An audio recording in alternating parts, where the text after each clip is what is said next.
تو بہت دیر کے بعد یہ ایک ایسی صورت آئی ہے جو انیشیل صورتوں سے یعنی کہ حروف مقطعات سے شروع نہیں ہوتی، ڈائریکٹلی شروع ہو جاتی ہے۔ آیت نمبر 50 میں ہم اس میں سجدہ بھی دیکھیں گے، یہ مکی صورت ہے اور مکہ کے آخری زمانے کی صورت ہے۔ اب ٹل 4، آیت نمبر 1 سے لے کر آیت نمبر 4 تک ہم پچھلے اپنے سیشن میں تھوڑا ڈسکس کر چکے ہیں، وہ تمہیدی معاملہ بھی تھا، ہم نے ڈسکس کیا تھا اگر آپ کو یاد ہوگا، اور پھر ہم نے یہ بھی ڈسکس کیا تھا کہ جہاں سورۃ الحجر جس ٹون پہ ختم ہوئی تھی، جس نوٹ پہ سورۃ الحجر ختم ہوئی تھی، وہی کنٹینیویشن کے حساب سے وہیں سے وہ شروع کی جو 4 آیتیں ہیں وہ اس کے ساتھ ایک طرح سے کنسائڈ بھی ہوتی ہیں، میچ بھی ہوتی ہے، مرج بھی ہوتی ہیں، اور پھر وہیں سے نئی بات بھی اٹھتی ہے۔ تو یہ کتنا ایک یہ بھی ہمارے قرآن کا اعجاز اور معجزہ ہے کہ جو یہ ترتیب ہے جو کہ مختلف زمانوں میں مختلف سچویشنز پہ جو آیتیں over the period of 23 years نازل ہوئیں، ان کو اس طرح سے آ، آپس میں مکس کیا گیا ہے، اس طرح سے ان کو سیٹل ڈاؤن کیا گیا ہے کہ اب ایسا لگتا ہے کہ یہی ترتیب ٹھیک ہے، جبکہ اس وقت وہ بہت ہی الگ ترتیب میں نازل ہوئی تھیں۔ تو پہلی 4 آیتوں میں تو وہ جو پچھلے مضامین ہیں ان کو ہی کنٹینیو کرتے ہوئے بات کو اٹھایا گیا، اور وہاں سے اب یہ بات مزید شروع ہوئی ہے۔ سورہ نحل کے انٹروڈکشن میں ہم نے یہ بات بھی کی تھی کہ یہ سورہ جو ہے اس کو سورہ نیم بھی کہتے ہیں، نیم مانے نعمتوں کی سورہ۔ اتنی تفصیل سے اور اتنی زیادہ نعمتوں کا اس سورہ میں ذکر ہوا ہے کہ میں نے پڑھا، جیسے کہ میں کہہ رہی تھی کہ میں مختلف لوگوں کو سنتی ہوں اور پڑھتی ہوں یہ نوٹس کلیکٹ کرنے کے لیے، تو کسی نے کہا کہ 103 نعمتیں ہیں جو اس سورہ میں ڈسکس کی گئی ہیں۔ اور اسی حوالے سے یہاں پر یہ بات بھی سامنے آئی کہ جو لوگ اس سورہ کو بہت زیادہ پڑھتے ہیں، مطلب ایک کوٹ ہے، it doesn't look like authentic ہے، واللہ عالم بالصواب، کہ ان سے ان نعمتوں کا حساب نہیں لیا جائے گا، ایسا لگتا تو مطلب واللہ عالم بالصواب، لیکن بہرحال۔ اور ایک کوٹ یہ بھی سامنے آیا کہ جو سورۃ النحل کی بہت زیادہ تلاوت کرتا ہے، اللہ سبحانہ تعالیٰ سے قریب ہونے کے لیے، اللہ سبحانہ تعالیٰ کا انس حاصل کرنے کے لیے، اللہ سبحانہ تعالیٰ کی محبت، اس کی ساتھ اس کی دوسراہٹ حاصل کرنے کے لیے، اس سورہ سے بھی، اس سورہ کے ایک اس کا جو ٹاپک ہے وہ انسان کو اللہ کے قریب کرتا ہے۔ اور جب ہم اس میں سے چلیں گے تو ہم دیکھ بھی سکیں گے کہ یہ سورہ جو ہے کس طرح یہ اس انسان کا دل نرم ہوتا جاتا ہے اس کو پڑھتے ہوئے۔ ایک اور چیز جو اس سورہ کے بارے میں آپ محسوس کریں گے، بلکہ یہ ایکسرسائز آپ خود بھی کر سکتے ہیں، ویسے تو آپ نے کئی بار سورہ نحل پڑھی ہوگی الحمدللہ، مختلف تفاسیر بھی سنی ہوں گی، یا جو بھی کچھ آپ نے اس پہ اس کے سلسلے میں جانا ہوگا، لیکن اگر اس نظریے سے، اس پرٹیکولر اینگل سے ایک بار آپ یہ ایکسرسائز کر کے دیکھیے کہ چلیے اگر اب فی الحال تھوڑی دیر کے لیے ہم عربی کو چھوڑ دیتے ہیں، عربی کے جو ناظرہ قرآن ہے اس کو چھوڑ کے صرف ترجمہ لے کے، کوئی بھی اچھا ترجمہ انگلش کا یا اردو کا جو آپ کو سمجھ میں آتا ہو، جو آپ پڑھتے ہوں، تو آپ پہلی آیت سے لے کر آخری 128 آیت تک اکٹھا ایک ساتھ اردو یا انگلش جو بھی ترجمہ ہے آپ کو جو پسند ہو وہ پڑھتے چلے جائیے۔ میں ابھی عربی کو اس لیے کہہ رہی ہوں کہ چونکہ نان عربک اسپیکرز تو ریلیٹ ہی نہیں کر پاتے اس بات سے کہ بات ہو کیا رہی ہے، تو اگر ایک اپنی سمجھ کے لیے صرف یہ ایکسرسائز ہم اس لیے کر رہے ہیں، اپنی سمجھ کے لیے، جسٹ ٹو سی کہ یہ سورہ کا کیا معاملہ ہے، اس کی کیسی ٹون ہے، اس کا کیسا طریقہ ہے، اس سورت کے بلٹ اپ ہونے کا، اس میں کس طرح باتوں کو کس طرح کیا گیا ہے۔ تو ایک چیز ہم کو اس سورہ میں یہ نظر آئے گی کہ اگر آپ اسے پورا پڑھتے چلے جائیں لے جائیں۔ کہ اس میں نا ایسا ہے کہ جیسے فلو ہے ایک مثال کے طور پر، چلے میں اگزامپل سے اگر ہم اس کو ایکسپلین کرنے کی کوشش کریں کہ جیسے ہم پیچھے سورہ ابراہیم پڑھ کر آئے ہیں، یا سورہ یونس پڑھ کر آئے ہیں، یا سورہ ہود پڑھ کر آئے ہیں، جہاں پر قصے بیان ہوتے تھے، تو اگر ہم سورہ پڑھ رہے ہیں اور اس میں مختلف انبیاء کے قصے بیان ہو رہے ہیں، تو جب ایک قصہ ہے ہم اس کو سمجھ سکتے ہیں بھئی یہ ایک پیراگراف ہو گیا یا ایک ٹاپک ہو گیا، یہ بھئی ایک قصہ ہے، پھر دوسرا قصہ شروع ہو گیا، تو ہمیں وہاں پر ایک فصیل محسوس ہوتی ہے، ایک مطلب ایک ہم اس کو وہاں سے دو باتوں کو الگ کر سکتے ہیں کہ سب اتنی آیتوں میں حضرت ابراہیم کا ذکر ہے، اتنی آیتوں میں حضرت شعیب کا ذکر ہے، اتنی آیتوں میں حضرت ہود کا ذکر ہے، مطلب ہم ایک ایک الگ الگ اس کا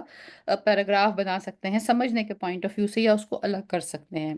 جہاں اسٹوریز نہیں ہیں وہاں مختلف صورتوں میں اور مختلف چیزیں ہوتی ہیں، یعنی پہلے ایک بات کی جا رہی ہوتی ہے، پھر دوسری بات کی جا رہی ہوتی ہے، تو کچھ آیتیں گزرنے کے بعد جب دوسری بات شروع ہوتی ہے تو وہاں سے ہم ایک طرح سے اس کو سمجھنے کے حوالے سے یہ کہہ سکتے ہیں کہ بھئی یہ 5 6 آیتوں کا یہ مطلب ہے، یہ اس ٹاپک پہ بات کر رہی ہیں، یہ 5 6 آیتیں اس ٹاپک پہ بات کر رہی ہیں۔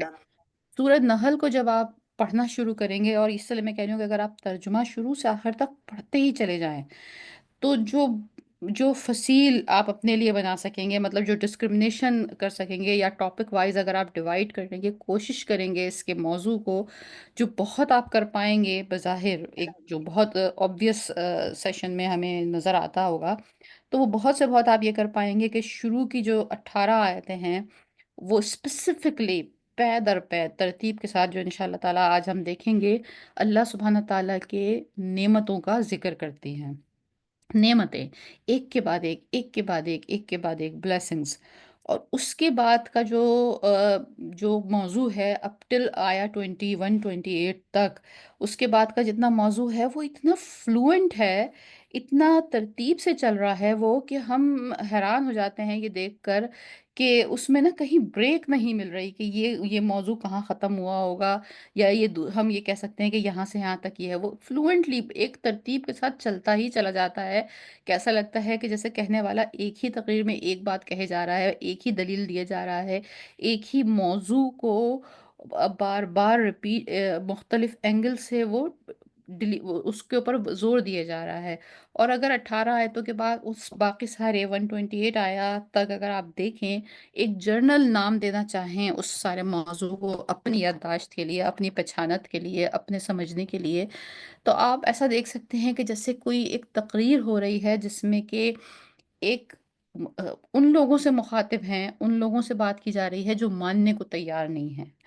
اور ان کو ہر اینگل سے ہر بات کی دلیل لا کر یہ دکھایا جا رہا ہے کہ دیکھو یہ بھی ہے، یہ بھی ہے، یہ بھی ہے، یہ بھی ہے، تم کیسے کہہ سکتے ہو کہ خدا موجود نہیں ہے؟ تم کیسے کہہ سکتے ہو کہ یہ کلام خدا کا نہیں ہے؟ اتنی فلوئنسی ہے اس کے کلام میں کہ انسان مطلب اس میں کسی ایک جگہ رک نہیں پاتا۔ تو یہ چیز یعنی ہر سورہ جس طرح ایک اپنی ہی طریقے کی ایک بات ہے، اپنی ہی ایک یونیکنیس ہے ہر سورہ میں، اس طرح اس سورہ میں بھی یہ یونیکنیس نظر آتی ہے، اور اسی فلو میں، اسی ایک کیا کہنا چاہیے، بغیر جیسے بہاؤ میں ایک دریا ہے نا، وہ بالکل تیزی سے بہتا چلا جا رہا ہے، اسی بہاؤ میں ظاہر ہے پھر موتی بھی ہیں، کہیں کہیں وہ آیتیں بھی آتی ہیں جو مطلب ایک طرح سے ہم جو کلیکٹ کرتے ہیں کہ وہ ڈفرینٹ آیتیں ہیں، یا وہ ٹاپک پہ قرآن میں کہیں اور بات نہیں ہوئی ہے،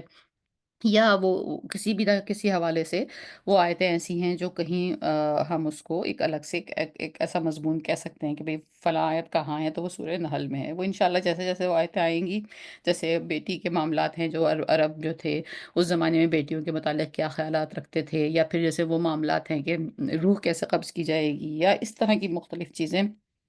تو وہ جیسے جیسے آتی جائیں گی وہ ہم اس کو پھر دیکھتے جائیں گے۔ تو اس تمہید کے بعد، اس انٹروڈکشن کے بعد انشاءاللہ تعالی ہم شروع کرتے ہیں۔ آیت نمبر 5 سے 8 تک کی آیتیں اس وقت ہمارے سامنے اسکرین پہ ہیں۔ اعوذ باللہ من الشیطان الرجیم، بسم اللہ الرحمن الرحیم۔ والانعام خل والانعام خلقہا، اور چوپائے اس نے پیدا کیا انہیں۔ من اللہ سبحانہ تعالیٰ کا جو کلام ہے نا، اس کی خوبصورتی ایسی ہے کہ انسان مطلب اس کو ہم جیسا جو بہت اس چیز کو دیکھ نہیں سکتا، اس خوبصورتی کو، اس لینگویج کی، وہ بھی آگے نہیں بڑھ سکتا۔ والانعام، انعام سورہ انعام بھی ہمارے پاس ہے، چوپائے، کیٹلز، چار جو آ، آ، ٹانگوں والے جو جانور ہوتے ہیں انہیں کیٹلز جو کہتے ہیں، اور خاص طور پہ وہ جانور جو کہ کھانے پینے، بار بار برداری کرنے، یا دودھ دھونے کے کام آتے ہیں، اس میں وحشی جانور شمار نہیں ہیں چار ٹانگوں والے، لیکن وہ جانور جو ڈومیسٹک کہہ سکتے ہیں somehow۔ تو والانعام خلقہا، پیدا کیا اس نے، خلقہا یعنی اس نے پیدا کیا۔ جب دیکھیے اردو میں بھی اگر ہم ترتیب ایسا کرتے ہیں نا کہ یہ کام میں نے کیا ہے، اور اگر میں کہوں یہ کام کیا ہے میں نے، تو بات تو ایک ہی بظاہر ہے، لیکن الفاظ کی ترتیب کے بدل دینے سے مطلب پہ بہت فرق پڑتا ہے۔ تو یہ ہم یہاں پر دیکھتے ہیں کہ اللہ سبحانہ تعالیٰ فرما رہے ہیں کہ ول انعام خلقہا، میں نے خلق کیا ہے ان کو، ان جانوروں کو خلق کیا ہے میں نے۔ اس کا مطلب یہ ہے کہ یا تو کسی جس جس سے بات کی جا رہی ہے، جو مخاطب ہے، وہ یہ ماننے کو تیار نہیں ہے کہ یہ ساری خلقت جو ہے یہ اللہ سبحانہ تعالیٰ کی بنائی ہوئی ہے، یا تو وہ ان لوگوں میں سے ہیں جن کا خیال ہے کہ یہ سب کچھ خود بخود ہو گیا، جو کہ آج بھی لوگ ایسے معلومات بیٹھتے ہیں اور وہ کہتے ہیں کہ یا آپ نے بہت ہی کوئی خواہ مخواہ کی ایک اسٹریچ کی ہوئی ہے، یہ تو آپ کے ذہن کی ایک وہ ہے کہ آپ نے سوچ لیا کہ کوئی ایسی ہستی ہے کہ وہ یہ سب کچھ بنا رہا ہے اور کر رہا ہے۔ یہ کچھ نہیں ہے، یہ سب کچھ ہے، سسٹم ہے، یہ نیچر ہے، اور یہ بس over the plains of air خود بلٹ اپ ہوئی ہے، اور اس کے بعد اب یہ مطلب دس از آل لائک دس، سو اس لیے یہ ہے خلقہ ہا، ہم نے بنایا ہے چوپایوں کو۔ تو جب ہم نے بنایا ہے، جب میں کوئی چیز بناتی ہوں، سوچئے جب ہم کوئی چیز بناتے ہیں، ہم کوئی کھانا بنا رہے ہوتے ہیں، یا کوئی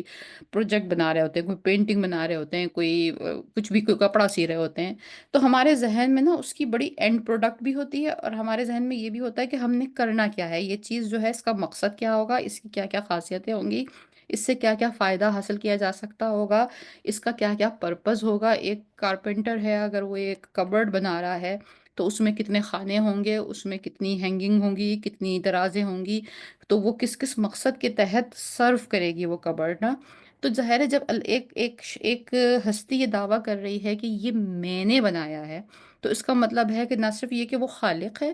بلکہ پھر اس نے ایک چیز طے بھی کی ہوگی کہ یہ جو میری یہ مخلوق ہے، یا یہ جو میری یہ والی کریشن ہے، اس کا کیا کیا پرپز ہوگا۔ تو اللہ سبحانہ تعالیٰ کہتے ہیں کہ چار پائیوں کو بھی اسی نے پیدا کیا۔ لَکُم فِیہا دِفْءٌ وَمَنَافِعُ وَمِنْہا تَأْکُلُونَ، اور اس میں تمہارے لیے جڑواں اور بہت سے فائدے ہیں، اور ان میں سے بعض کو تم کھاتے بھی ہو۔ ان میں تمہارے لیے جڑواں اور بہت سے فائدے ہیں۔ جڑواں مانے وہی، ان کو پیئرس کی صورت میں پیدا کیا ہے، میل اینڈ فیمیل، اور اس میں تمہارے لیے بہت سے فائدے ہیں، اور ان میں سے تم بعض کو کھاتے بھی ہو، مطلب اور بھی بہت سارے فائدے ہیں، لیکن اس میں ایک چیز یہ بھی ہے کہ ہم اس میں سے اپنی خوراک بھی حاصل کرتے ہیں۔ وَلَكُمْ فِيهَا جَمَالٌ حِينَ تُرِيحُونَ وَحِينَ تَسْرَحُونَ، اور تمہارے لیے ان میں ایک رونق ہوتی ہے جب تم سب شام کو چرا کر لاتے ہو، اور جب تم سب صبح چرانے ان کو لے جاتے ہو۔ یہ جو لائف سٹاک کا معاملہ ہے نا، ہم لوگ جو ایک شہری زندگی میں ہی پیدا ہوئے اور شہری زندگی میں ہی پلے بڑھے، اور اگر کبھی ہمارا لائف سٹاک کے ساتھ بکرے، بھیڑیں اور یہ دمبے، اس قسم کے ساتھ ہمارا ایک واسطہ ہوتا ہے، تو ہم تھوڑا سا ایک ڈر، ایک خوف، اور ایک بڑا ایک دوری کا سا معاملہ ہے۔ لیکن جو گاؤں کی زندگی ہے، جہاں پر یہ لائف سٹاکس ہوتے ہیں، اور جہاں پر لوگوں کا یہ ایک ان کا روٹین ہے، ان کا یہ جاب ہی یہ ہے کہ وہ صبح اٹھتے ہیں، وہ مویشی جمع کرتے ہیں، مویشی پالتے ہیں، پھر ان کے بچے ہوتے ہیں، وہ ان کو گرو کرتے ہیں، پھر ان کو چرانے لے کے جاتے ہیں، پھر چرانے لے کے آتے ہیں۔ تو اس ساری مثل میں بھی قرآن یہ کہہ رہا ہے، اس میں ایک جمال ہے، بیوٹی ہے۔ جمال میں بیوٹی اور رونق اور خوشی، ایک اپ اسپرٹ، یہ سب چیزیں اس میں شامل ہیں۔ شاید ایک یہی اسی کی کوئی ایک ریفائنڈ فارم ہے کہ جو اب ہم شہری زندگی میں جو ہم پیٹس پالتے ہیں، جیسے کیٹ ہو گئی یا کچھ ہو گیا، تو وہ جب ہم گھر میں ایک پیٹ پال رہے ہیں، بظاہر یہ والے پیٹس ہیں، ان کا تو کوئی حاصل اور فصول بھی نہیں ہے، بلی آپ کو کوئی فائدہ نہیں دیتی ہے، لیکن ایک جو انسیت اس سے آپ کو ڈیولپ ہوتی ہے، ایک جو خوشی ڈیولپ ہوتی ہے، ایک جو انسان کی اٹیچمنٹ اس سے ڈیولپ ہوتی ہے، تو اس سے ہم یہ سمجھ سکتے ہیں کہ وہ جانور یا وہ مویشی، ایک شخص کا جو اس کی باقاعدہ جائیداد، اس کا ایسٹ ہوتا تھا نا اس زمانے میں، تو گائیں، بیلیں، بھینس، تو وہ ان سے کتنا اٹیچمنٹ فیل کرتے ہوں گے، اور کتنی ان کو خوشی محسوس ہوتی ہوگی، اور یہ بھی ایک اللہ سبحانہ تعالیٰ کی بنائی ہوئی ایک نعمت ہے، جیسے ہم تو کافی حد تک مس ہی کرتے ہیں، لیکن یہ قرآن کی آیت ہے کہ اس میں بھی ایک اٹیچمنٹ ہے ان کے ساتھ، اس میں بھی ایک ان کے ساتھ ایک انسان کو خوشی محسوس ہوتی ہے، انسان کو اس میں ایک سکون محسوس ہوتا ہے۔ تو اس کے بعد نیکسٹ آیا ہے وہ تحملو اسقالکم، اور وہ اٹھا کے لے جاتے ہیں، تحمل حمل کا ورڈ بھی ہم اردو میں سمجھتے ہیں، حمل کا جو لفظ ہے اس کا مطلب ہی یہ ہے اٹھانا، اس میں عورت جو ہے ایک بوجھ اٹھاتی ہے، اور مطلب تحمل، اور ہم اردو میں تحمل بھی وہی کہتے ہیں کہ تحمل کرو، صبر کرو، وہ بھی وہیں سے آتا ہے، یعنی ایک ایسی چیز کو برداشت کرنا جو مشکل ہو برداشت کرنے کے لیے، تو ظاہر ہے عورت کے لیے حمل کا بوجھ اٹھانا مشکل ہوتا ہے، تو یہ وہیں سے ہے کہ وہ تحمل، وہ لوگ اٹھا کے لے کے جاتے ہیں، یعنی وہ ہیوی بوجھ ہوتا ہے جو مشکل ہوتا ہے ہمارے لیے اس کو کیری کرنا، اسقالکم، تمہارے بوجھ کو، الا بلدن، ایک شہر سے، لم تکونوا، اور نہیں تھے تم سب، بالغی، پہنچنے والے اس تک، الا بشق الانفس، مگر مشقت کے ساتھ جانوں کی، ان ربک لرؤوف الرحیم، بے شک تمہارا رب یقیناً نرمی کرنے والا اور نہایت رحم ہے۔ با محاورہ ترجمہ اس آیت کا یہ ہے: اور دور دراز شہروں میں جب تم زحمت شاقہ کے بغیر پہنچ نہیں سکتے تھے تو وہ تمہارے لیے بوجھ اٹھا کے لے جاتے ہیں، کچھ شک نہیں کہ تمہارا پروردگار نہایت شفقت والا اور مہربان ہے۔ یعنی اب ایک نعمت کیا ہوئی جانوروں کی ابھی تک بتائی کہ ہم انہیں کھاتے بھی ہیں، ہمارے پاس جیسے اس میں پہلی آیت میں آیا کہ ہم انہیں کھاتے ہیں، دوسرا اس میں نعمت یہ نظر آئی کہ ان جانوروں کی میت میں، یعنی اگر ہمارے پاس وہ جانور ہیں یا ہم ان کے ساتھ کچھ وقت گزارتے ہیں تو وہ آپ کو ایک ذہنی سکون بھی دیتے ہیں۔ I mean it's a very probably ایک شہری زندگی گزارنے والوں کے لیے یہ بہت ہی نیا آئیڈیا ہے، اور اب جو یہ نیو سائنس اور نیو ٹیکنالوجی جو کہتی ہے کہ آپ کچھ دیر کے لیے شہری زندگی کو چھوڑ کے رینج پہ چلے جائیے، آپ آج کل تو بڑے لگژری رینج ہوتے ہیں نا، تو رینج میں وہاں پہ گھوڑے ہوتے ہیں اور اس طرح کے جانور ہوتے ہیں، تو وہ اس چیز کو ایک فیل کرنے کے لیے کہ وہ انسان کو ایک سکون بھی عطا کرتے ہیں۔ پھر اس کے بعد ان کے دوسرا فائدہ یہ بیان کیا گیا کہ وہ جو مشقت کے ساتھ ہم چیز اٹھا نہیں سکتے تھے وہ اٹھا کر لے کے جاتے ہیں، اور اس میں کہا اللہ تعالیٰ نے کہ وہ نہایت شفیق اور رحم اور مہربان کرنے والا ہے۔ ان ربک لرؤوف الرحیم، یقیناً وہ بہت نرمی کرنے والا اور رحم کرنے والا ہے۔ اگر آپ تھوڑی دیر کے لیے سوچئے تو ایک جانور کچھ بوجھ اٹھا کر ایک جگہ سے دوسری جگہ لے کے جا رہا ہے، ہم اس چیز کو آنیسٹلی کو بہت ایک ایسی چیز نہیں دیکھتے کہ اچھا اس میں ہمارا کوئی بہت ہی نرمی ہو گئی یا کوئی رحم ہو گیا۔ اللہ کی رحمت، اللہ کی نرمی کو تو ہم اس سینس میں شمار کرتے ہیں کہ کوئی بہت بڑی مصیبت ہو، کوئی بہت بڑا عذاب ہو، کوئی انسان بڑی ہی تکلیف میں گزر رہا ہو، کوئی شکیل بیماری اس کو ہو گئی، پھر وہ اس کی جان بچ گئی، تو ہم کہیں گے اللہ تعالیٰ نے نرمی اور رحم فرمایا۔ اب ایک گھوڑا گدھا ہے، وہ کچھ ایک سامان یہاں سے وہاں لے کے چلا گیا ہے، یہ اتنا کون سا ایک ایسی بات ہے کہ بہت اس کے لیے فرمایا اللہ سبحانہ تعالیٰ نے کہ یہ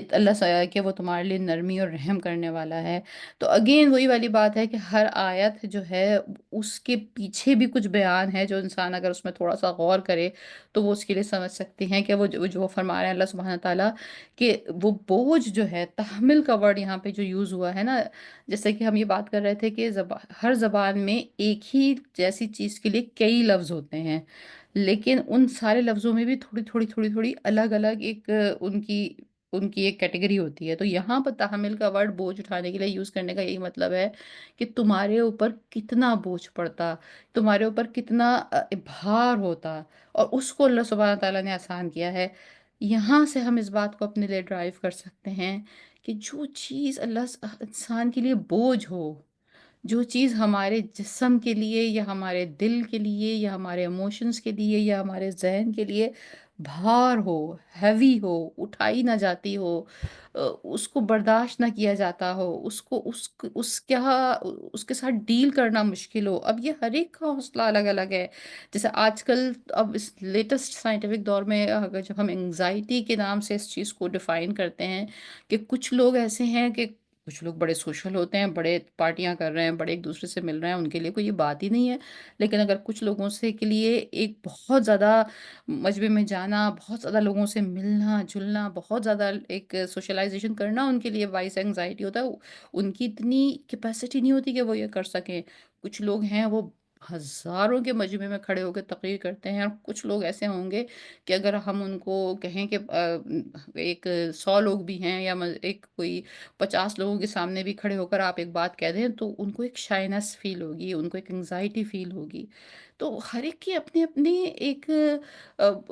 ریسٹرکشنز ہیں، ہر ایک کی اپنی اپنی باؤنڈریز ہیں، ہر ایک کو کچھ کچھ چیز بوجھ محسوس ہوتی ہے، ہر ایک کو کچھ کچھ چیز سخت لگتی ہے۔ وہ جو سورہ بلد میں آتا ہے نا، فلق تحمل عقبہ، ہر ایک کے لیے ایک تنگ گھاٹی ہے، اور وہ تنگ گھاٹی کسی کے لیے کچھ ہے، کسی کے لیے پیسوں کو سخاوت کرنا، پیسوں کو دینا کوئی بڑی بات ہی نہیں ہے، کسی کا دل اتنا چھوٹا ہوتا ہے کہ وہ ان لوگوں کو بھی نہیں دے سکتا جو وہ اس کو دے رہے ہوتے ہیں، جو جو اس کو گفٹ دے رہے ہیں، جو اس کے لیے کر رہے ہیں۔ کسی کسی کا دل اتنا چھوٹا ہوتا ہے کہ وہ وہاں پہ بھی سوچتا ہے کہ کٹنگ دا ایج والی بات، کہ میں یہاں اپنی جان چھڑا لوں۔ So that's how it is, کہ ہر ایک کے دل کا ایک بوجھ ہے۔ تو یہاں اللہ سبحانہ تعالیٰ فرما رہے ہیں کہ ہم نے تمہارے بوجھوں کو بٹایا ہے، یعنی یہ بظاہر فزیکل بوجھ ہیں کہ جو ایک جگہ سے دوسری جگہ لے جائے جا سکتے ہیں، تو اسی طرح اللہ سبحانہ تعالیٰ ہمارے باقی بوجھوں کو بھی بانٹتا ہے، اور اس کا جو سلوشن ہے، جس طرح ایک یہ ہیوی بوجھ کی، وزن والے بوجھ کی سلوشن اللہ سبحانہ تعالیٰ نے کیٹلز کی صورت میں ہم کو دی ہے، باقی سارے بوجھوں کو ریڈیوس کرنے کا سلوشن بھی ہم کو اسی کتاب سے اللہ سبحانہ تعالیٰ کے اوپر یقین کرنے سے ملے گا۔ سبحان اللہ۔ تو اللہ سبحانہ تعالیٰ نہایت شفیق اور رحم فرمانے والا ہے۔ والخیل والبغال والحمیر لترکبوها وزینها ویخلق ما لا تعلمون، اور اسی نے گھوڑے اور خچر اور گدھے پیدا کیے ہیں، والخیل والبغال والحمیر، اگر ہم عربی ویکیبلری بلٹ اپ کرنا چاہیں جانوروں کے بارے میں تو یہ ان کے نام ہیں۔ گھوڑے اور خچر اور گدھے پیدا کیے ہیں تاکہ تم ان پہ سوار ہو، اور وہ تمہارے لیے رونق اور زینت بھی ہیں، اور وہ چیزیں بھی پیدا کرتا ہے جن کی تم کو خبر نہیں، وہ چیزیں بھی پیدا کرتا ہے جن کی تم کو خبر نہیں۔ اس کو کیا کہتے ہیں، فقرے کو، یا فقرے کے ایک آدھے ٹکڑے کو ہم ایسے بھی سمجھ سکتے ہیں کہ بھئی وہ چیزیں، جیسے کہ مثال کے طور پر ہمارے اس انسانیت کے اس زمین پر ہوش میں آنے سے پہلے ہو سکتا ہے اور بھی کوئی جانور ہوں، جیسے ڈائناسورس کا متعلق کہا جاتا ہے کہ ایک زمانے میں ڈائناسورس ہوا کرتے تھے، ایک زمانے میں اور کوئی بہت ڈفرینٹ ٹائپ کے جانور ہوا کرتے تھے جو اب ناپید ہو گئے ہیں۔ یا پھر اس کا کچھ اور مطلب بھی ہو سکتا ہے کہ ہم کو اور بھی بہت دنیا کی مخلوقات ہیں، اور بھی بہت چیزیں ایسی ہیں اسی دنیا میں، دوسری دنیا کا ذکر نہیں ہے، کہ ایسے بہت سارے عوامل ہیں اس دنیا میں جو ہماری بہتری کے لیے عمل کر رہے ہیں، جو یہ اللہ نے سسٹم بنایا ہے، اگر ہم اس سسٹم کو خود نہ بگاڑ دیں، تو وہ اس سسٹم کو اگر ہم چلتا رہنے دیں، تو وہ ہماری بقا کے لیے، ہماری بھلائی کے لیے، ہماری بہتری کے لیے عمل کرتے ہیں۔ فار ایگزامپل، جس زمانے میں یہ آیتیں نازل ہوئی تھیں، اس زمانے میں تو اوزون لیئر اور ایٹماسفک اس چیز کا کوئی کانسیپٹ نہیں تھا۔ آج کی سائنس یہ کہتی ہے کہ اگر ہم اس دنیا کے سارے درخت کاٹ دیں، ہم سارے اپنی فصلوں کو برباد کر دیں، اور ہم یہاں پہ گرو کرنا کم کر دیں، تو وہ جو پورا سسٹم ہے اللہ سبحانہ تعالیٰ نے جو کریٹ کیا ہوا تھا انوائرمنٹ کا، وہ سب تباہ ہو جائے گا۔ تو یہ وہ چیزیں ہیں جن کی ہم کو خبر ہی نہیں، یعنی جو اللہ سبحانہ تعالیٰ نے کائنات کا بظاہر ایک سیٹ اپ بنا کے ہم کو دیا ہے، ہم اس میں حضرت انسان جو ہیں وہ عجیب عجیب اس میں ایکسپیریمنٹس کرتے رہتے ہیں۔ فار ایگزامپل، جیسے اگر ہم ابھی حال کی بات کریں، تو یہ جو جتنا بھی جنگ و جدل ہوتا ہے، جتنے بھی یہ امیونیشن استعمال کیے جاتے ہیں، جتنا بھی یہ اسلحہ ہے، بظاہر تو ایسا لگ رہا ہے کہ وہ اسلحہ ایک سے لے کر دوسرے کو مارنے کے لیے استعمال ہوا ہے، لیکن اب ان کیمیکل ویپنز کا جو اثرات دنیا کے اوپر بلٹ اپ ہوتے ہیں، بظاہر تو ایسا لگتا ہے کہ اچھا بھائی جب یہ اسلحہ استعمال نہیں ہو رہا تو جنگ ختم ہو گئی، but the thing is that کہ ان کیمیکلز کے جو اثرات اوزون لیئر پہ ہیں، آپ کے ایٹماسفیئر پہ ہیں، آپ کی باقی سب چیزوں پہ ہیں، تو وہ تو ایک بہت دور تک جا رہے ہیں، اور وہ سب کے اوپر اثر کر رہے ہیں، جس نے وہ چلائے ہیں ان کے اوپر بھی اثر کر رہے ہیں، جن کے اوپر پھینکے گئے ہیں ان پہ بھی اثر کر رہے ہیں، سب نقصان میں جا رہے ہیں۔ تو اس کا مطلب یہ کہ تم کو جن کی خبر بھی نہیں، یہاں کیا کیا چیزیں ہیں، کیا کیا سسٹم ہے جو کار فرما ہے تمہاری خدمت کے لیے، تمہاری نعمتوں میں دینے کے لیے، تمہارے اس سارے سسٹم کو چلانے کے لیے، زمین پہ آپ کی لائف کو پاسبل بنانے کے لیے۔ تو اسی لیے آیا نمبر 9 جو ہے یہ یہاں پہ لسٹ آؤٹ کرتے کرتے ایک چیزوں کو، نعمتوں کو، آیا نمبر 9 ایک دم کہتی ہے وَعَلَى اللَّهِ قَصْدُ السَّبِيلِ، اور اللہ پر سیدھا راستہ، وَمِنْهَا، اور اس میں سے جائرن، اور اس میں سے کچھ راستے ٹیڑھے ہیں، وَلَوْ شَاءَ لَهَدَاكُمْ أَجْمَعِينَ، اور ضرور، اور اگر وہ چاہتا تو ضرور ہدایت دے دیتا تم سب کے سب کو۔ اس کا محاورہ ترجمہ یہ ہے، اور سیدھا راستہ تو خدا تک جا پہنچتا ہے۔ وَعَلَى اللَّهِ قصد السبیل، اگین سیدھا راستہ، قصد السبیل عربک گرامر کے ذریعے سے وہ لوگ یہ کہتے ہیں کہ صحیح بات گرامیٹیکلی عربک میں یہ ہوتی سبیل القصد، کہ سیدھا راستہ جو ہے وہ اللہ سبحانہ تعالیٰ نے بتایا ہے، لیکن یہاں ایک ہی سیدھا سیدھا ہی راستہ، اس کو یوں اردو میں اگر ہم کہہ لیں، یا وہ ہی یا ون آف دا راستہ جو بالکل ایک راستہ ہے جو سیدھا ہے، باقی سارے کے سارے ٹیڑھے ہیں۔ تو ایک راستہ سیدھا، یہاں آیا 9 کا بالکل تفصیل سے پیچھے نعمتوں کا ذکر ہو رہا تھا، اور اس کے ساتھ بیچ میں ایک دفعہ یہ بات آ گئی، تو اس کا مطلب یہ ہے کہ ہر چیز جس استعمال کے لیے بنائی گئی ہے، جس مقصد کے لیے بنائی گئی ہے، جو اس کی رینج ہے، جو ایک اللہ سبحانہ تعالیٰ نے باؤنڈریز مقرر کر دی ہے نا، اگر ہم ہر چیز کو اس کی باؤنڈریز کے اندر ہی رکھیں، چوپائے جانور اس میں کون سا کھا سکتے ہیں، کون سا نہیں کھا سکتے، کس سے کیا کام لے سکتے ہیں، یہ پورا سسٹم ڈیفائن کر دیا گیا ہے انسان کے لیے۔ اگر ہم ان تمام چیزوں کو اسی مقصد کے لیے استعمال کرتے رہیں گے تو وہ تبھی ہم سیدھے راستے پہ رہیں گے۔ جیسے ہی ہم اس دنیا کے قدرتی معاملات کے ساتھ بھی چھڑکھانی کرنا شروع کریں گے تو ویسے ہی ٹیڑھ پیدا ہونی شروع ہو جائے گی، اور ویسے ہی ہم نقصان کے راستے پہ چلے جائیں گے۔ جیسے یہ آیتیں 1400 سال پہلے نازل ہوئیں، ایک بہت چھوٹی سی جرنل اگزامپل جو میں ابھی کہہ رہی ہوں، کہ اگر ہم جتنے بھی کیمیکلز کا جو یہ ہم استعمال اب ہماری زندگیوں میں بڑھ گیا ہے، تو اب ان کے اثرات کس طرح ہمیں نظر آ رہے ہیں۔ پہلے لوگ بالکل ہائیجینکلی اور آرگینکلی ایک فصلوں کو گرو کیا کرتے تھے، بعد میں پیسٹیسائڈس کے ذریعے سے اور مختلف اور ایجنٹس کے ذریعے سے آرٹیفیشلی ان کی گروتھ بڑھائی گئی، آرٹیفیشلی ان فصلوں کے اوپر مزید جو بھی کیمیکل اسپرے کر کے یا جو بھی چیزیں کر کے اس میں جو آرٹیفیشل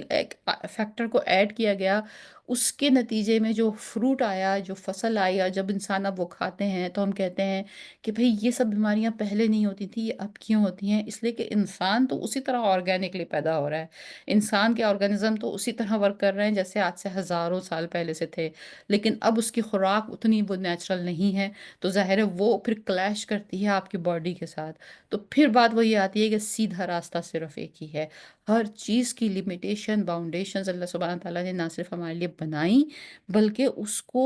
اللہ سبحانہ تعالیٰ نے باقاعدہ ہم کو بتا بھی دیا کہ جب میں نے تمہیں اس دنیا میں بھیجا ہے تو یہ دنیا کے بھی استعمال کی جو چیزیں ہیں، ان کو اس لمٹ تک تمہیں استعمال کرنا ہے، یہ چیزیں صحیح ہیں اور یہ چیزیں صحیح نہیں ہیں۔ اگر تم ایسا نہیں کرو گے تو ظاہر ہے اللہ کا سسٹم دنیا میں ایسا نہیں ہے کہ دنیا میں آگے کوئی آپ کا ہاتھ پکڑ لے، لیکن پھر اس کے جو نقصانات ہیں وہ بھی آپ اس دنیا میں ہی دیکھ لیتے ہیں۔ پھر آیا نمبر 10 سے 11 تک، هو الذي انزل من السماء ماء لكم منه شراب ومنه شجر فيه تسيمون، اور وہ جس نے اتارا آسمان سے پانی تمہارے لیے، اس سے کچھ پینا ہے، اور اسی سے پودے ہیں، اور اسی سے سب تم چراتے ہو۔ یعنی اب ایک اور نعمت کا ذکر ہو رہا ہے کہ آسمان سے جو پانی ہے وہ اللہ سبحانہ تعالیٰ نے ہمارے لیے نازل فرمایا۔ ہم یہ سوچتے ہیں کہ زمین پہ جو پانی کا معاملہ ہے، اگر واقعتاً یہ بارش کا سسٹم نہ ہو تو انسان اس پانی کی کتنی قلت میں پڑ جائے، اگر وہ یہ سوچتا ہو تو، اور پھر اس پانی کے کتنے اللہ سبحانہ تعالیٰ نے ہمیں فائدے بتائے۔ ہم بھی جتنی لائف ہے زمین پر وہ پانی سے اس کا اٹیچمنٹ ہے، ہم پانی کے بغیر سروائیو نہیں کر سکتے۔ تمام جو سبزہ ہے، تمام جو گرینری ہے، تمام جو ویجیٹیشن ہے، وہ پانی کے بغیر سروائیو نہیں کر سکتی، اور تمام جانور ہیں وہ پانی کے بغیر سروائیو نہیں کر سکتے۔ ينبت لكم به الزرع والزيتون والنخيل والعناب ومن كل الثمرات ان في ذلك لآيات لقوم يتفكرون، اور وہ اگاتا ہے، ينبتو وہ اگاتا ہے تمہارے لیے، لکم تمہارے لیے، فیو بھی اس کے ذریعے سے، یعنی اس پانی کے ذریعے سے اللہ سبحانہ تعالیٰ کیا اگاتا ہے ہمارے لیے؟ زراعت، کھیتی، والزیتون زیتون، والنخیل کھجور، والعناب انگور، اور من کل الثمرات اور ہر طرح کے پھل، ان فی ذلک لآیات لقوم یتفکرون، اور بے شک اس میں یقیناً نشانی ہے ان لوگوں کے لیے جو سب غور و فکر کرتے ہیں۔ اگر صرف ان الفاظ کو لیا جائے کہ بے شک اس میں ان لوگوں کے لیے نشانی ہے جو لوگ غور و فکر کرتے ہیں، اور یہ آیت اور اس سے مشابہ آیت کہ بے شک وہ لوگ جو لوگ غور و فکر کرتے ہیں، اور بلکہ ان کو کہا یا اولی الالباب کا نام دیا ہے قرآن نے، کہ وہ عقل مند لوگ ہیں جو نشانیوں پہ غور کرتے ہیں۔ تو اللہ سبحانہ تعالیٰ اگر اس طرح کی آیات کو جمع کیا جائے تو ہمیشہ ہمیشہ یہ تفکرون اس دنیا پہ، یعنی وہ لوگ جو غور و فکر کرتے ہیں، اس سے پہلے اس دنیا کی خلق اور تخلیق کا ذکر ہوا ہے۔ یعنی یہ دنیا کی جو تخلیق ہے نا، یہی ایک طریقے سے ایک کی ہے۔ یعنی اگر ہم صرف اس دنیا کو دیکھیں، اپنے سامنے آسمانوں کو دیکھیں، زمین کو دیکھیں، یہ بارش کا سسٹم ہی دیکھیں، اور اس کو ہی پہ ہی ہم اگر گہرائی میں اترتے چلے جائیں، ریسرچ کرتے چلے جائیں، تو ہم پر اتنے اس میں ایک راز کھلیں گے کہ اور پھر انسان وہاں پکار کے رہ جائے گا کہ واقعتاً یہ سب نظام کسی طرف سے آیا ہے اور یہ انسان کے بس کی بات نہیں ہے۔ لایت القومی یتفکرون، تو یہ جہاں جہاں یہ آیتیں آتی ہیں، وہاں وہاں مزید امفسائز ہے کہ اللہ سبحانہ تعالیٰ نے اس کے اندر کوئی ہڈن سیکرٹ ہمارے لیے رکھا ہوا ہے۔ اور اگر ہم جتنا جس شخص کی کیپیبلٹی ہے وہ اسی ریسرچ کے اوپر جتنا اترتا چلا جائے گا، تو وہ اسی ریسرچ کو اتنا ہی زیادہ اس کے اوپر راز کھلتے چلے جائیں گے۔ وَسَخَّرَ لَكُمْ، آیا نمبر 12 اور 13، ہم یہ ایک ساتھ روانی میں پڑھتے جا رہے ہیں۔ جیسا کہ میں نے کہا تھا، اس سورہ کے مضمون میں اتنی روانی ہے کہ آپ رک نہیں پائیں گے۔ اس لیے میں نے آپ سے کہا کہ اگر آپ صرف ترجمہ پڑھتے ہوئے دیکھیں، اب انہی آیتوں کو اگر آپ صرف اردو ترجمہ، کیونکہ ہماری زبان میں ہمیں وہی سمجھ میں آئے گا، تو اگر یہ آیت پوری 18 آیتیں، یا آیت نمبر 5 سے لے کر آیت نمبر 18 تک آپ اکٹھا پڑھیں، تو ایسا لگے گا ایک کے بعد ایک، ایک کے بعد ایک، ایک کے بعد ایک، ایک کے بعد ایک، بس نعمتوں کا ذکر ہے، ایک لسٹ ہے، ایک ہی موضوع نظر آپ کو آدھا نظر آئے گا۔ وَسَخَّرَ لَكُمُ اللَّيْلَ وَالنَّهَارَ وَالشَّمْسَ وَالْقَمَرَ وَالنُّجُومُ مُسَخَّرَاتٍ بِأَمْرِهِ إِنَّ فِي ذَلِكَ لَآيَةً لِقَوْمٍ يَعْقِلُونَ، اور اس نے مسخر کر دیا ہے تمہارے لیے رات اور دن کو، سورج اور چاند اور ستارے، اور سب مسخر ہیں اس کے حکم سے۔ بے شک اس میں یقیناً نشانیاں ہیں ان لوگوں کے لیے جب وہ سب لوگ عقل سے کام لیتے ہیں۔ یہ جو جہاں آیتیں آتی ہیں نا، رات اور دن کی اور چاند اور ستاروں کی، وہاں سخرہ کا لفظ خاص طور پہ استعمال کیا جاتا ہے۔ سورہ یاسین میں بھی ہے، اور مختلف جگہ پہ بھی، آپ سورہ نجم میں ہے، مسخرات، سخر یعنی مسخر کر لیا ہے، فتح کر لیا ہے، یا یہ کہ ان کو کسی چیز کو اپنے تابع بنا لیا ہے۔ تو یہاں پہ یہ بھی کہا جا سکتا تھا کہ اللہ نے رات بنائی، اللہ نے دن بنایا، اللہ نے سورج بنایا، اللہ نے چاند بنایا، لیکن خاص طور پہ یہ سخرہ کا لقب جو ایک لفظ ہے، یہ سورج چاند ستاروں کے لیے خاص طور پہ یوز کیا گیا ہے۔ اور اب جو سائنس ہمیں جتنا بتا پاتی ہے وہ یہ کہ ہم یہ سمجھ گئے ہیں کہ سورج، چاند، ستارے، سیارے، جتنے بھی یہ تمام کلسٹیل آبجیکٹس ہیں، جتنے بھی چیزیں آسمان میں ہمیں خلا میں نظر آتی ہیں، ان سب کے بیچ میں ایک اندیکھی پاور ہے، جسے ہم سینٹیفیوگل اور سینٹیفیگل پاورز کہتے ہیں۔ یعنی کہ ایک وہ کشش ہے جو ایک سیارے کو اپنے اپنے مین مرکز کی طرف کھینچتی ہے، اور ایک وہ کشش ہے جو باہر والا سیارہ دوسرے سیارے کو کھینچتا ہے۔ اور یہ دونوں کشش جب بیلنس ہوتی ہیں تو وہ دونوں اپنی اپنی جگہ رہتے ہیں۔ ان میں سے ایک بھی چیز، یعنی ایسا ہے کہ ایک رسی ہے اور اس کے بیچ میں ایک ربن بنا ہوا ہے، اور وہ ربن جو ہے وہ بالکل بیچ میں ہے، جو بیچ کی لائن ہے وہ اس کے اوپر ہے، ادھر سے بھی برابر کی فورس ہے اور ادھر سے بھی برابر کی فورس ہے۔ اگر ایک طرف سے فورس زیادہ ہو جائے گی تو وہ جو ربن ہے، جو بیچ کا پوائنٹ ہے، وہ اپنی بیچ کی لائن سے ہٹ کے رائٹ سائڈ پہ ہو جائے گا یا لیفٹ سائڈ پہ ہو جائے گا، اور بیلنس آؤٹ ہو جائے گا۔ تو دس از دا مسخر، کہ ایک اندیکھی طاقتیں ہیں دو جو ایک دوسرے کے بیچ میں آ کر ان کو بالکل بیلنس کر کے رکھتی ہیں۔ نیکسٹ آیا، وَمَا زَرَعَ لَكُمْ فِي الْأَرْضِ مُخْتَلِفًا أَلْوَانُهُ إِنَّ فِي ذَلِكَ لَآيَاتٍ لِقَوْمٍ يَتَذَكَّرُونَ، اور جو اس نے پھیلا دیا تمہارے لیے زمین میں مختلف اس کے رنگ، بے شک اس میں یقیناً نشانی ہے ان لوگوں کے لیے، وہ سب نصیحت حاصل کرتے ہیں۔ زمین کے مختلف حصے، کہیں ڈیزرٹ ہے تو وہ ریتیلا ہے، بھربھرا ہے، وہاں مٹی میں جڑی ہوئی نہیں ہے، وہاں پانی نہیں ہے تو اس کی رنگت اور ہے۔ کہیں مٹی میں بہت پانی ہے تو وہ زرخیز ہے، کہیں وہ کالی ہے، کہیں وہ پتھریلی ہے، کہیں وہ بالکل چٹان ایک دم ملی ہوئی ہے، کہیں وہ مٹی مٹی ہے۔ آپ پوری دنیا سے، جیسے یہ جو لفظ مجھے یاد نہیں آ رہا ایگزیکٹ لفظ، زبان پہ نہیں آ رہا، جو یہ جو پتھروں کا جو علم ہے، تو اس میں جو مختلف قسم کے جو پتھروں کو وہ پڑھتے ہیں لوگ اور وہ دیکھتے ہیں تو وہ حیران ہو جاتے ہیں کہ ہر جگہ کی مٹی، ہر جگہ کی بجری، ہر جگہ کا پتھر میں کتنی ڈفرینٹ ڈفرینٹ آپ کو خاصیتیں ملتی ہیں، کتنی ڈفرینٹ ڈفرینٹ اس کی آپ کو کیپیبلٹیز ملتی ہیں۔ تو اللہ سبحانہ تعالیٰ کہتے ہیں کہ یہ مٹی کے اس رنگوں میں بھی تمہارے لیے بہت زیادہ نشانیاں ہیں۔ یعنی اگر ہم اور کچھ بھی نہ کریں، اگر ہم اپنی ریسرچ یونیورسٹیز میں صرف انہی ٹاپکس کے اوپر ریسرچ شروع کر دیں جو ہمیں اوریجنلی اللہ سبحانہ تعالیٰ کی طرف سے ایک اشارے ملے ہیں، تو definitely these are the things کہ ان کے اندر بہت سیکرٹس ہوں گے ہمارے لیے، اور ہم اس سے بہت زیادہ دنیاوی فائدے حاصل کر سکتے ہوں گے ان سیکرٹس کو اوپن کر کے۔ لیکن ہم اس قرآن کو اب سوچیے کہ کہاں تو یہ اتنی ڈیپ اور گہری باتیں ہو رہی ہیں، اور کہاں یہ کہ اس قرآن کو بغیر سمجھے صرف اس حوالے سے پڑھ لیا جائے کہ یہ اس سے مجھے برکت حاصل ہوگی اور ایک لفظ پڑھ کے 30 نیکیاں ہوں گی، یعنی وہ بہت ہی منیمم قرآن کا اعزاز یا فائدہ ہے۔ اس کے علاوہ اس میں کتنی چابیاں ہیں ترقی کی۔ وَهُوَ الَّذِي سَخَّرَ الْبَحْرَ لِتَأْكُلُوا مِنْهُ لَحْمًا طَرِيًّا وَتَسْتَخْرِجُوا مِنْهُ حِلْيَةً تَلْبَسُوهَا وَتَرَى الْفُلْكَ مَوَاخِرَ فِيهِ وَلِتَبْتَغُوا مِنْ فَضْلِهِ وَلَعَلَّكُمْ تَشْكُرُونَ۔ اور وہ جس نے مسخر کر دیا سمندر کو تاکہ تم سب کھاؤ اس سے گوشت تازہ، اور تم سب نکالو اس سے سامان زینت، تم سب پہنتے ہو انہیں، اور تو دیکھتا ہے کشتیوں کو کہ پانی چیرتی چلی جاتی ہیں اس میں، اور تاکہ تم سب تلاش کرو اس کے فضل کو، اور تاکہ تم سب شکر ادا کرو۔ لٹرلی اگین، جیسے میں ابھی بات کر رہی تھی کہ ایک شہری زندگی کے نارملی رہنے والے لوگوں کا ایک بڑا لمیٹڈ سا ایکسپوجر ہے اس کائنات کے حوالے سے بھی۔ ہم جو لوگ گاؤں میں نہیں پلے بڑے، جنہوں نے گاؤں کی لائف اسٹائل کو نہیں دیکھا، تو وہ اس سارے ٹیسٹ سے محروم ہیں۔ سملرلی سمندر کی بھی ایک زندگی ہے۔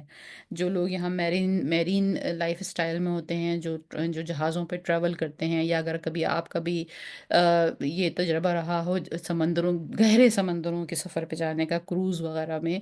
تو وہ باقاعدہ اللہ کی ایک قدرت نظر آتی ہے کہ کتنے بڑے بڑے وزنی کنٹینروں سے لدے ہوئے شپ ہم دیکھتے ہیں، کہ وہ شپ جو ہیں وہ پورے اتنے بھاری بڑی بڑی بلڈنگوں سے بھاری ہوئے جو جہاز ہیں، وہ سمندر میں اس کے اوپر کھڑے ہوتے ہیں، جبکہ اگر ہم ایک پتھر پانی میں پھینکے تو وہ پتھر پانی میں ڈوب جاتا ہے۔ مطلب یہ جو ایک اللہ سبحانہ تعالیٰ نے سائنس، ظاہر ہے یہ جو ایک جہاز کی جو بلٹ ہے، یہ سائنس بھی تو اللہ سبحانہ تعالیٰ نے پیدا کی ہے نا۔ یہ چیز بھی تو اللہ سبحانہ تعالیٰ نے انسان کو سکھائی ہے کہ دیکھا کشتی اس طرح بنے گی، یہ لکڑی کا ٹکڑا تم لے کے پانی میں ڈالو گے تو وہ ڈوب جائے گا، لیکن اس ہی لکڑی کے ٹکڑے کو تو تم اس طرح اس اصول کے اوپر تراش لوگے تو پھر وہ پانی میں تیرتا رہے گا۔ مطلب سبحان اللہ، یہ آنکھوں کے سامنے کے معجزے ہیں۔ اور پھر جب یہ اتنے بڑے بڑے جہاز سمندر میں چلتے ہیں، اس زمانے کی یہ آیت ہے، یا ابھی اسپیڈ بوٹس ایجاد نہیں ہوئی ہیں، ابھی وہ بڑے بڑے جو ہیں کیریئرز والے شپ ایجاد نہیں ہوئے ہیں ابھی، تو یہ وہ پرانے جہازوں کا ذکر ہے کہ جو سمندر کا سینہ چیرتے ہوئے نکل جاتے ہیں۔ تو مطلب یہ ہے کہ یہ کتنی بڑی اللہ سبحانہ تعالیٰ کی ایک نعمت ہے کہ پہلے اس خشکی کو پانی سے بالکل الگ ٹیکسچر دیا۔ جو خشکی پہ چلنے والا انسان ہے وہ پانی میں ٹوٹلی امبیلنس ہے، اور پھر اس پانی کو، سمندر کو آپ کے قابو میں کر دیا۔ جو لوگ جیسے میں نے کہا کہ جو لوگ میرین لائف سے جن کا بڑا انٹرسٹ ہو، یا وہ کچھ اس طرح کی چیزوں کو لکھتے دیکھتے یا پڑھتے ہوں،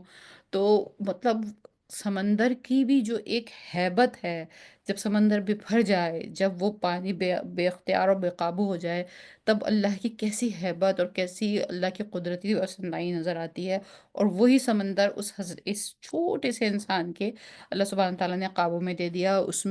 میں بھی فوڈ پیدا کیا، سی فوڈ۔ یعنی یہ آیتیں وہ ہیں کہ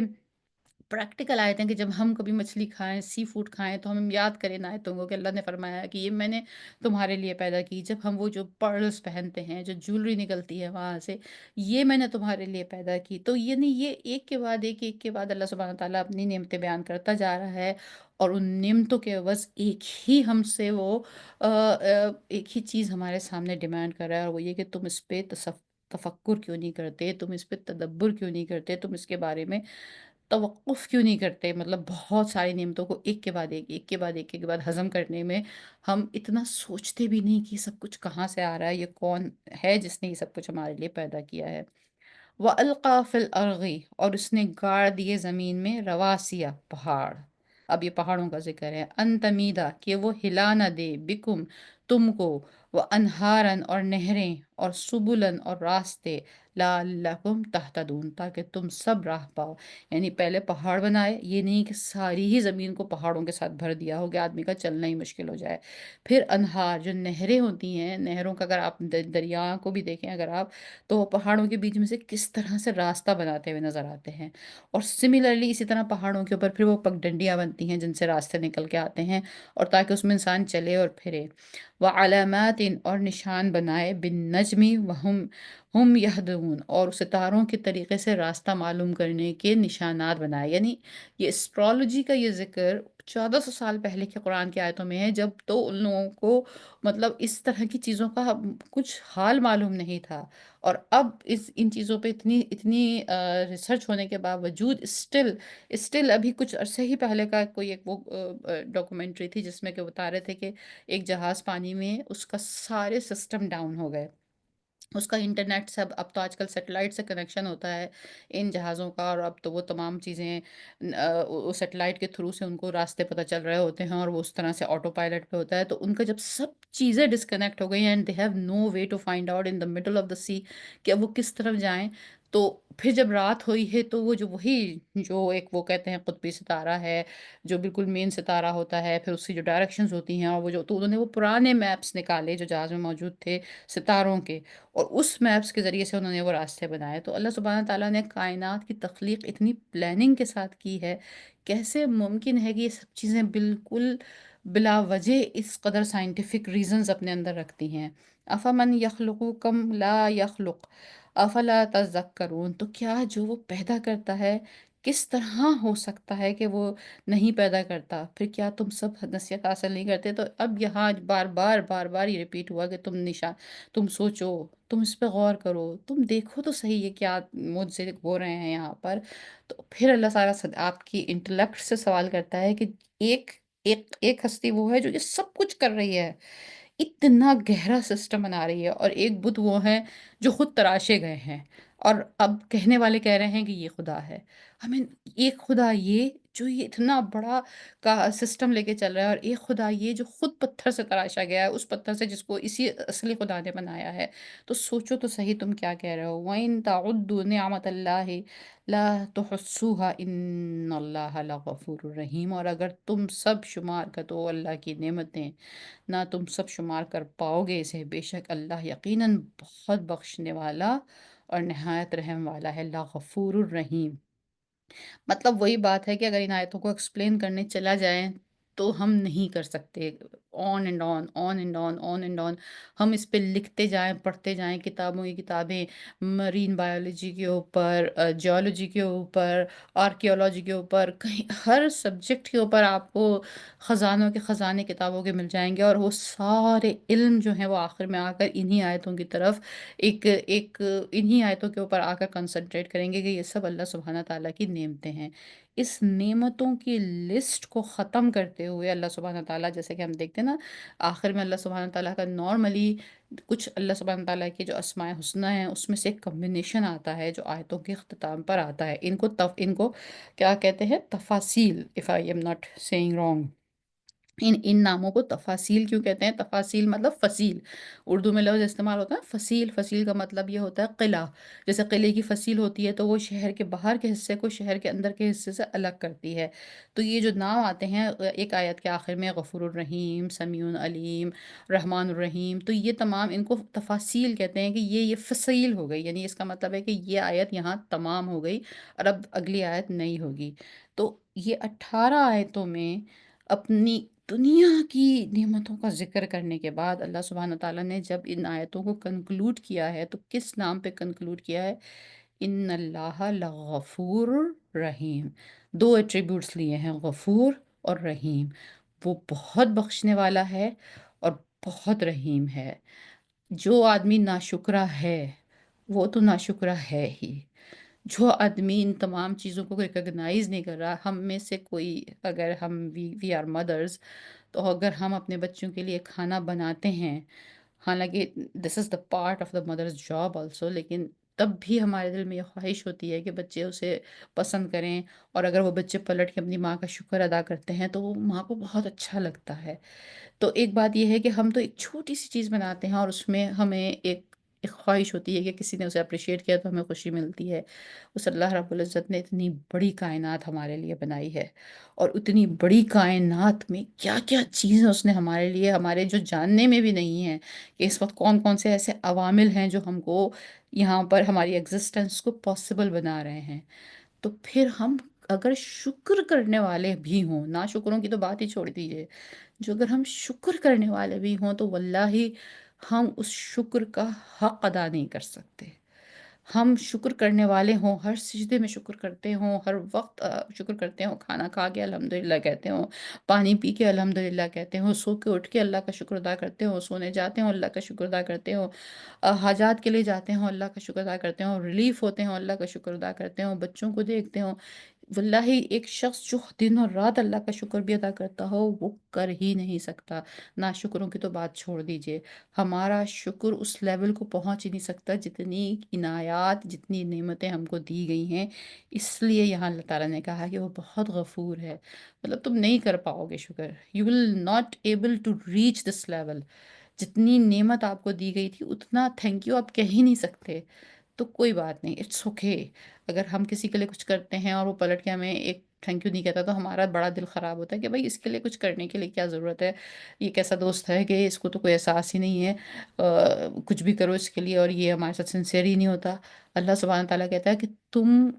اس لیول پہ تھینک یو کہہ ہی نہیں سکتے، تو اوکے فائن، جو کمیاں آپ کے تھینک یو میں رہ گئی ہے وہ غفور ہے، وہ آپ کو بخش دے گا، اس کے لیے اس کو بیلنس کر لے گا، اور پھر وہ بہت رحیم ہے، اور وہ آپ کے اس شکرانے کی کمی کو بھی نظر انداز کرتے ہوئے مزید آپ کو دیتا رہے گا، پرووائڈڈ دیٹ کہ جتنی ہمیں توفیق ہے ہم اتنا شکر ادا کرتے جائیں۔ یا اللہ سبحانہ تعالیٰ ہم کو اللہ سبحانہ تعالیٰ کی تمام نعمتوں کو دیکھنے، ان کو غور کرنے، ان کو سمجھنے، ان کو گہرائی سے ان کو سمجھنے کی توفیق عطا فرما، ان کے اوپر شکر ادا کرنے کی توفیق عطا فرما، ان کے ذریعے سے اس دنیا کو خوبصورت بنانے کا جو ایک مشن امہ مسلمت کو دیا گیا تھا، ہم کو خلیفہ بنا کے یہاں بھیجا گیا تھا، ہمیں اس پر عمل کرنے کی توفیق عطا فرما، اور یا اللہ سبحانہ تعالیٰ ہمیں ناشکر ہونے سے بچا۔ وآخر دعوانا ان الحمد للہ رب العالمین۔ ربنا تقبل منا انك انت السميع العليم وتب علينا انك انت التواب الرحيم۔